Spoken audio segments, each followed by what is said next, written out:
ప్రసన్నవదనం. ఈసారి సమ్మర్ రిలీజ్కి ఒక్క పెద్ద సినిమా కూడా లేదు. పోనీ చిన్న సినిమాల్లో క్రేజీ ప్రాజెక్ట్స్ కూడా ఏం లేవు.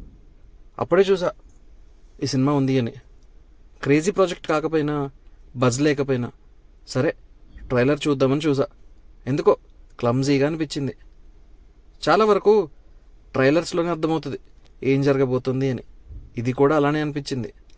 సరే సుహాస్ స్టోరీ సెలెక్షన్ బాగానే ఉంటుందని మూవీకి వెళ్ళా. ఇంకా సినిమాలోకి వెళ్తే ఇంట్రడక్షన్లోనే సూర్య మన హీరోకి యాక్సిడెంట్ అవుతుంది. ఫ్యామిలీ మొత్తాన్ని పోగొట్టుకుంటాడు యాక్సిడెంట్లో. కొన్ని రోజులకి కాన్షియస్లోకి వచ్చిన సూర్యకి బ్రెయిన్లో ఒక చిప్ పోతుంది. అది యాక్సిడెంట్లో అక్కడే పడిపోతుంది. ఇంకా సూర్య మనుషుల ఫేసెస్, వాయిసెస్ రికగ్నైజ్ చేయలేడు. అమ్మ నాన్న మొహాలు కూడా గుర్తుపెట్టుకోలేని సిచ్యువేషన్ సూర్యది. అలాంటి వాడు అనుకోకుండా ఒక యాక్సిడెంటల్ మర్డర్ చూడటం, రియాక్ట్ అవ్వడం చేస్తాడు. ఇంకా మన హీరో సిచ్యువేషన్ ఏంటి, లవ్ స్టోరీ ఏంటి, ఫ్రెండ్స్ ఎంత హెల్ప్ చేస్తారు, ఫైనల్గా ప్రాబ్లమ్స్ నుంచి బయట పడ్డాడా అనేది ఇంటర్వెల్ నుంచి స్టార్ట్ అవుతుంది. ఇలాంటి కాన్సెప్ట్ నేను ఒక 10 years బ్యాక్ చూసా అనిపించింది మూవీ చూస్తుంటే. హీరో అనుకోకుండా ఒక ప్రాబ్లంలో ఇరుక్కుంటాడు.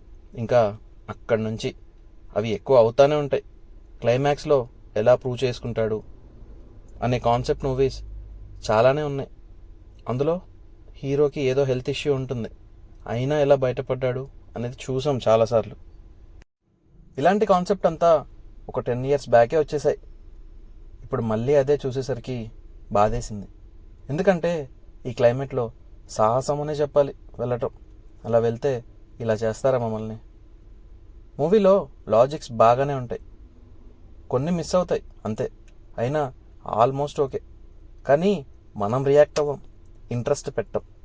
ఈ క్యాట్ అండ్ మౌస్ గేమ్స్ చూసి చూసి, ఇలాంటి మూవీస్ చూసి చూసి ప్రతి సీన్ ప్రెడిక్ట్ చేసేలా ఉంటాయి ఈ మూవీలో. ఆల్మోస్ట్ అన్నీ అవే ట్విస్ట్లు. నెక్స్ట్ ఏం జరుగుతుంది అని ముందే ప్రెడిక్ట్ చేసేయచ్చు. 1 or 2 తప్ప మిగిలిన అన్నీ ప్రెడిక్ట్ చేసేలా ఉన్నాయి. నాకు తెలిసి సుహాస్ ఇండస్ట్రీకి వచ్చిన కొత్తలో ఈ స్టోరీ ఓకే చేసి తప్పక ఇప్పుడు చేసుంటాడు అనిపించింది. ప్రమోషన్స్ లేవు, బజ్ లేదు అన్నప్పుడే అర్థం చేసుకోవాల్సింది వీడిడే మిస్టేక్ అని. చాలా అంటే చాలా అవుట్డేటెడ్ మూవీ ఇది. అసలు ఎక్కడ కూడా ఇంట్రెస్టింగ్ అనిపించలేదు. సమ్మర్లో సంపేస్తారో అని భయపడ్డాం. పర్ఫార్మెన్సెస్ వైజ్ సుహాస్ బాగా చేశాడు, హర్ష బాగా చేశాడు, హీరోయిన్ బాగా చేసింది, మిగిలిన యాక్టర్స్ కూడా బాగానే చేశారు. మ్యూజిక్ బై విజయ్ బాగానే ఉంది, కొన్ని బీజిఎమ్స్ వర్క్ అయ్యాయి కూడా. డైరెక్టర్ అర్జున్ పర్లేదు అనిపించింది, రైటింగ్లో కూడా జస్ట్ ఓకే అంతే. ఎందుకు అంటే ఈ సినిమాలో అన్నీ ఉన్నాయి, కామెడీ, సస్పెన్స్, లవ్, ట్విస్ట్ అన్నీ. కానీ అవుట్డేటెడ్గా ఉన్నాయి అంతే. సినిమాలో ప్రసన్న లేదు, వదనమూ లేదు. ప్రసన్న వదనం అంటే హ్యాపీ ఫేస్ అని అర్థం. సినిమా చూసి సాడ్ ఫేస్తో ఫేస్లెస్గా రావాల్సి వచ్చింది బయటికి. రివ్యూ నచ్చితే లైక్, షేర్, సబ్స్క్రైబ్ చేసుకోండి.